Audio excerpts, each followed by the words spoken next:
Hi, I'm Beth Black with Impact Family Counseling. And I'm Nigel Hodges with Impact Family Counseling, case manager for 6 years here now.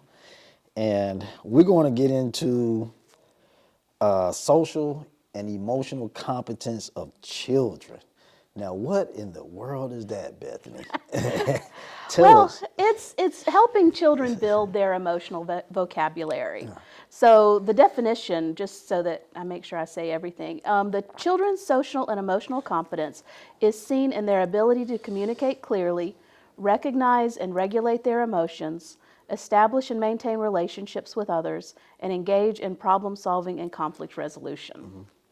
And this is I think this is the only, and you correct me if I'm wrong, this is the only protective factor that really centers around children, because I think everything else is more so about the parents.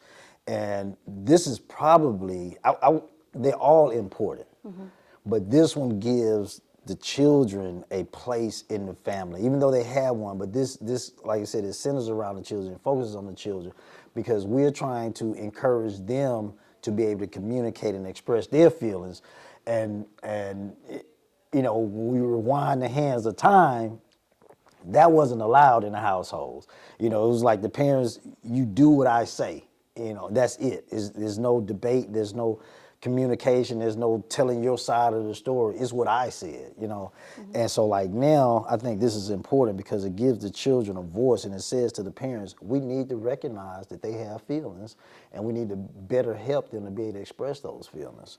And one of the points that we have on here is because if kids can't say how they feel, they will act out how they feel.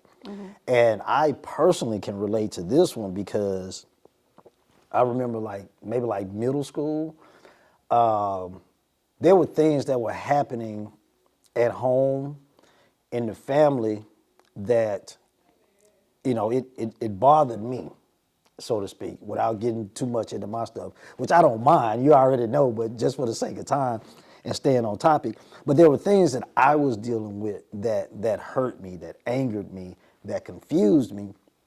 But like I said, a child wasn't really given a voice to be able to express those things. And I did not know how to express them. I wasn't encouraged to express my feelings. So what did I do? At school, I'm acting out. I'm disrespectful to to teachers. And I'm just disrupting in classrooms. And, just at that time, there was no real such thing as bully, but I was a bully, with my words, so to speak.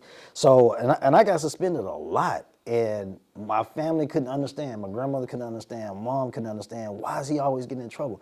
What's wrong with you? You bad this. And, the school staff, you bad. And, other people like, you bad. No, but I wasn't bad. I was hurting and didn't know how to say that I'm hurting, so it showed up in my behavior. So I can identify with this one oh so well, which is one of the advantages I think it gives me in working with the children that I work with.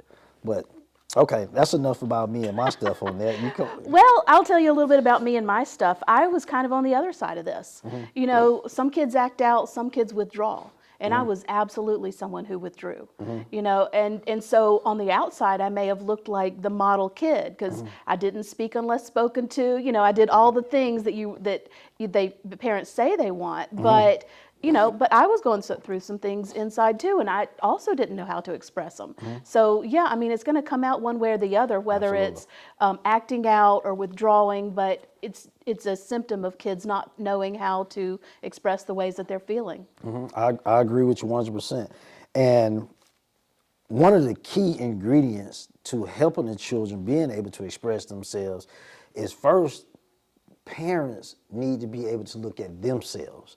Because it's easy to, if your child is acting out, say, I don't know what's wrong with that boy.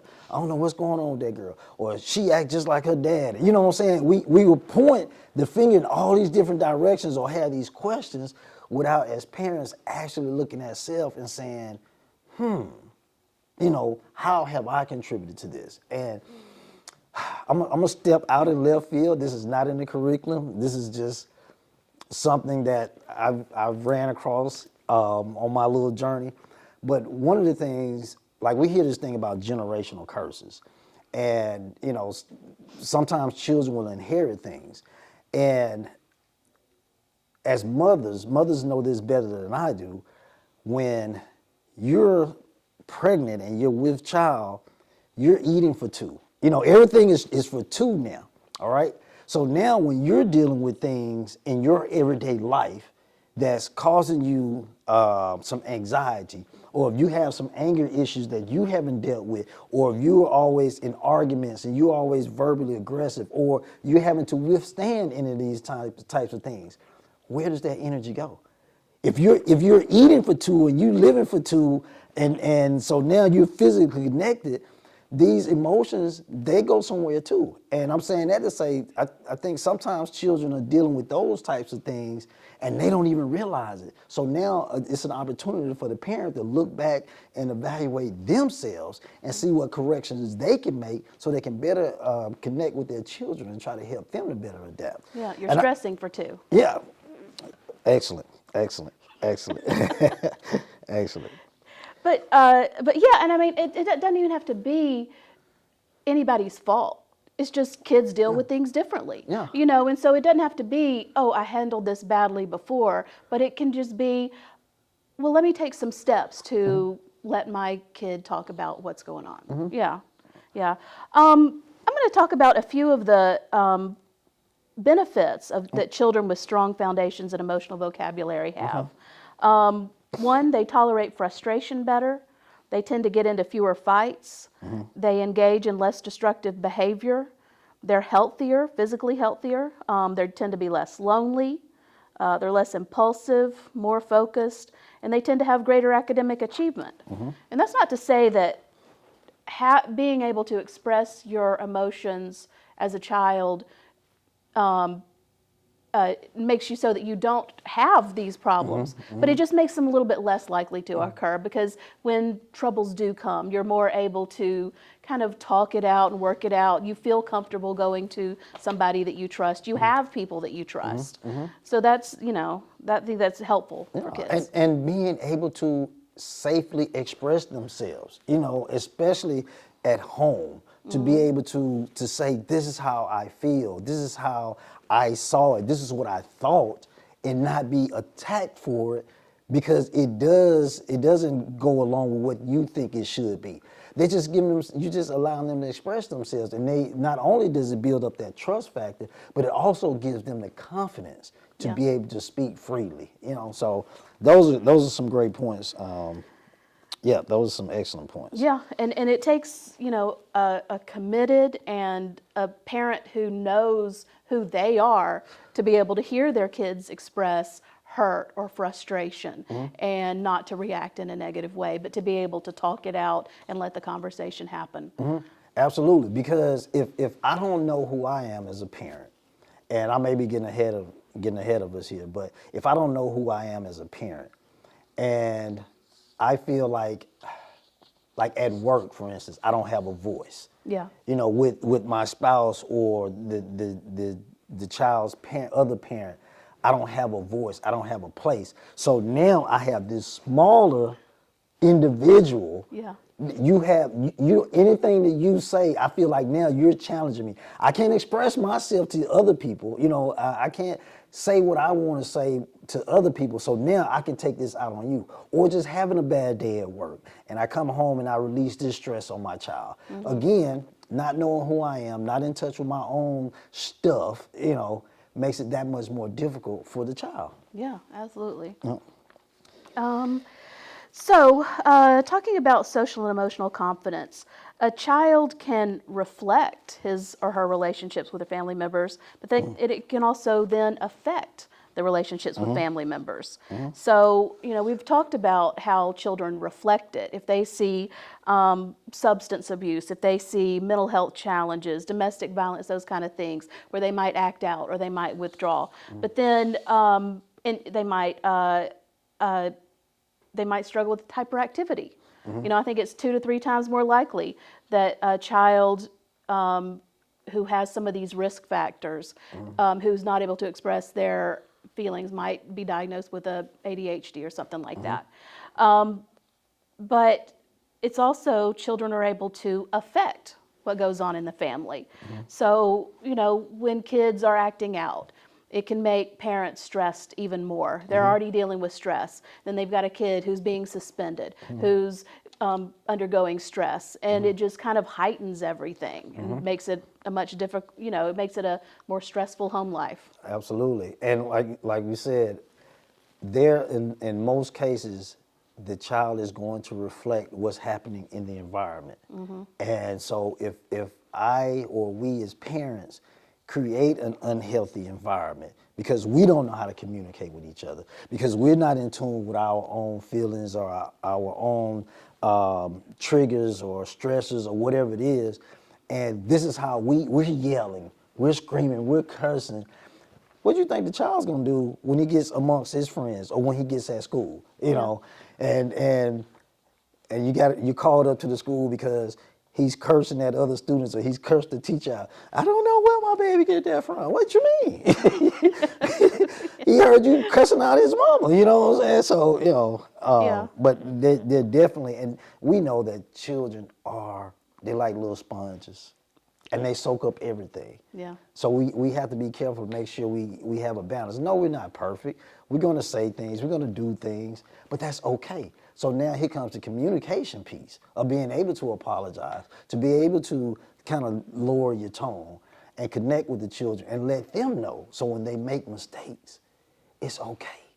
It's okay that you made a mistake. Now, how can we correct this? Yeah. So, yeah, and that's an interesting thing about the protective factors, that they all so much go together. When parents have that resilience, when they have social supports, then it can take down some of that volume so that they're able to bring more positive things to their children. Absolutely. And you talk about the positive, those PCEs. PCEs. Those positive childhood experiences. We need those. I hope I didn't get ahead of the not at all. conversation, but yeah, we definitely need those because there will be things that are experienced that are not so good. That we just, I've heard the saying that life is not fair. Personally, I disagree. I think life is fair because everybody experiences ups and downs. It's just a matter of allowing the ups, reflecting more on the ups, and so again, we're talking about the ACEs versus the PCEs.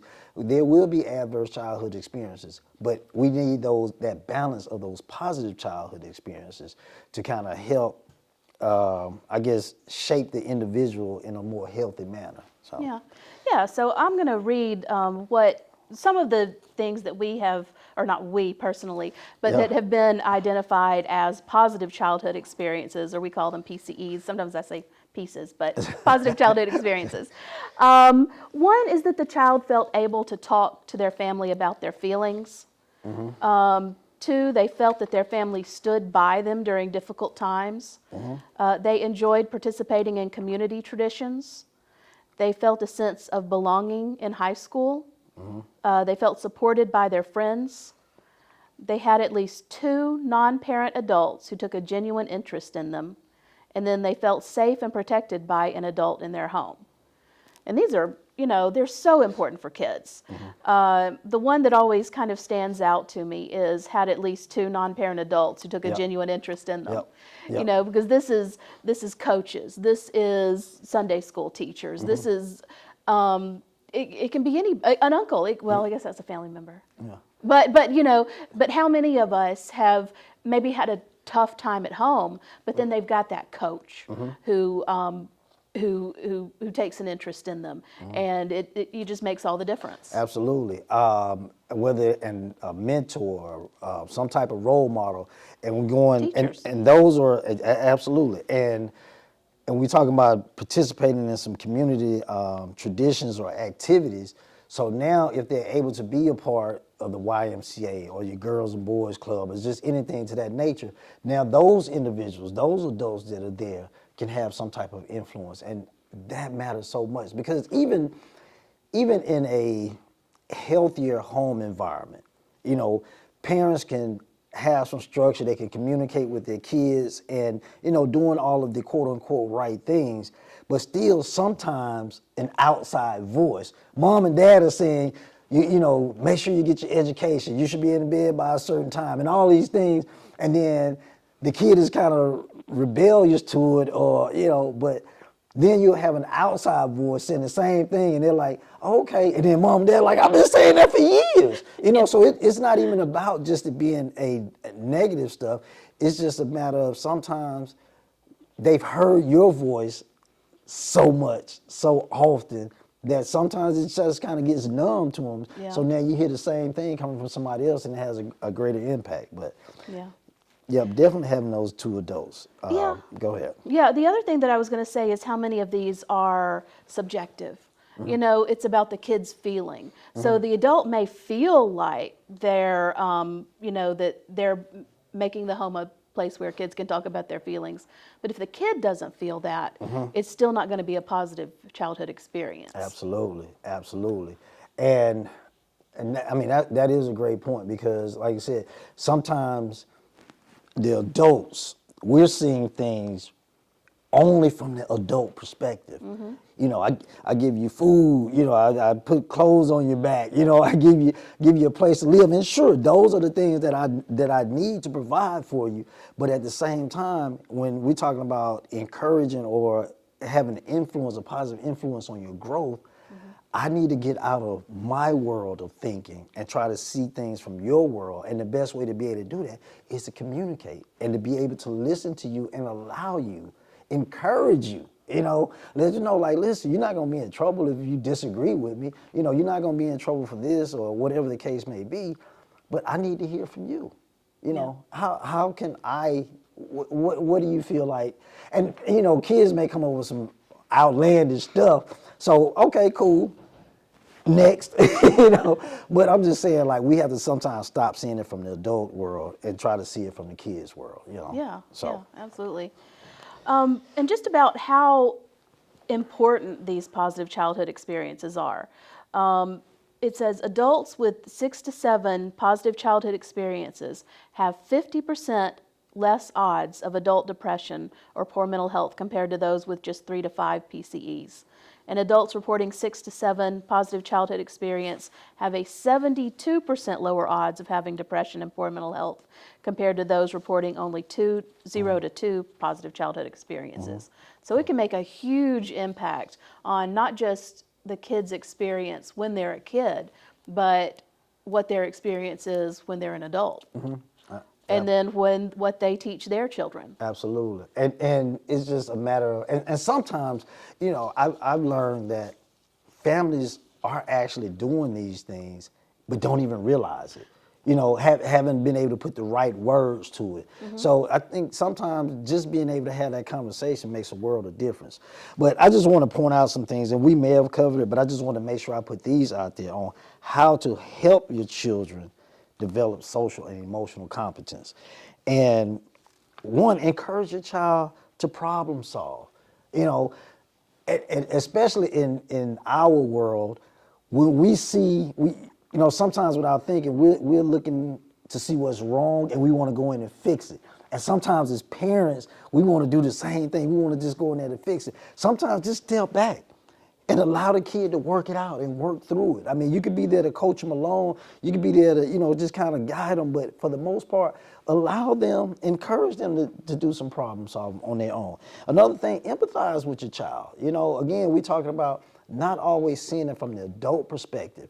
And remember what it was like to be 8. Remember what it was like to be 10, you know. And I talk to a lot of kids now, and if I have a 13-year-old, which has happened, talk about being crushed because her boyfriend broke up with them. Now, as an adult, I was, oh, you don't need a boyfriend anyway because you're only 13. No, I got to get in that world with her, you know. And a great example, I had a first grader. She was just so distraught, so upset because her friend didn't want to play at the time she wanted to play on the playground. She said, I have something to tell you. So she didn't want to play with me. She told me to give her a few minutes.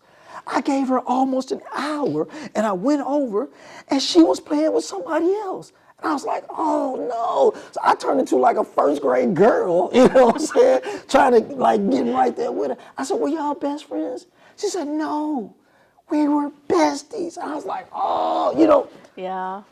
I forgot that I'm an adult man because that didn't matter. What mattered was this kid right here and her feelings and her perspective. And sometimes as adults, we have to be willing to do that. Yeah. So to empathize with them, provide opportunities for your child to socialize.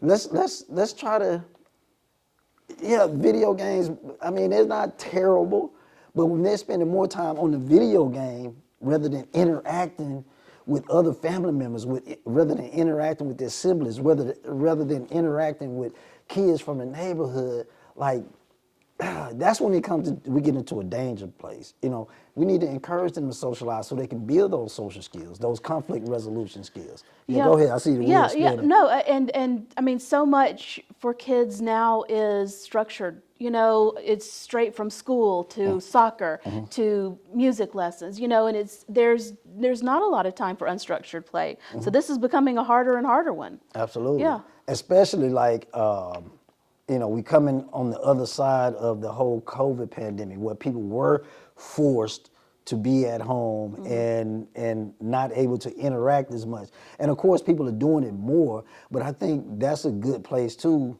you know, to just kind of encourage the kids, let's get out and do this. Let's get out and interact with some other people. But another one, support your child in expressing their feelings appropriately. You can express yourself, but you're still going to remember that you're a child, I'm an adult. And the same thing when you're talking with the teachers at school or any other adult. You can express your feelings, but you still need to be respectful of other people's feelings as well. You need to be respectful of other people's authority. You need to be respectful of their adulthood. You can express yourself, but still being mindful of other people as well. Yeah, all feelings are valid, but it just choose how to express them. How to express them. And you're not the And only one adults with still feelings. need to learn that one. Adults still need to learn that one, absolutely. It's a hard one for adults, so I know it's a tough one for kids. Yes, ma'am, I agree. Identify and discuss the feelings. Oh my goodness. Again, adults need to work on that one, you know.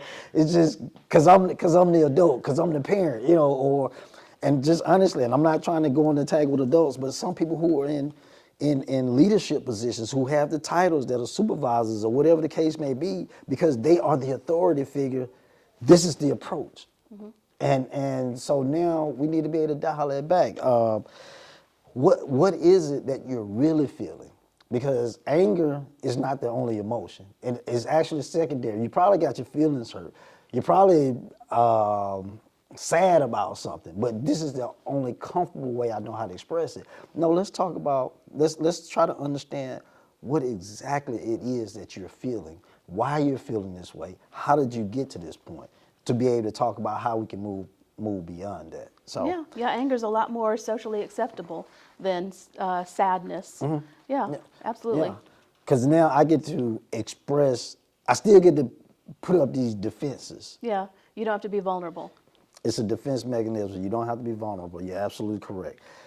Well, Bethany, unless you have anything else that you'd like to add on social and emotional competence of children, and honestly, folks, we probably could go more and more in depth into this conversation, but we're just going to end that right here, right now, just simply by saying, though, that parents, remember that you were children once. Remember a time when you felt like you weren't being heard. Remember a time when you felt like your opinions or your feelings weren't valued. And of course, you still have to be the parent. You still have to draw the line. But just remember those times to kind of help you encourage your children to express their feelings and give them that safe place. You know, don't make them feel like they're going to be punished every time they say something that you disagree with. Because at the end of the day, and it's going to be a hard pill for somebody to swallow. And again, my perspective, let's say that. So we don't control our children, like it or not. They have their own mind, they have their own thoughts. We can influence much of their thoughts. We can influence much of their words. But as they grow, we learn more and more that we really don't control our children. Only thing that we're trying to do is manage their lives until they're at a point where they control their own lives. That's all we're trying to do. And this right here, communication, and no matter what the relationship is, is the foundation of a healthy relationship. So we're trying to teach our children, we're trying to encourage them to express and communicate early so that they can have the confidence to be able to do this in other areas of their lives. Thank you all so much for your time.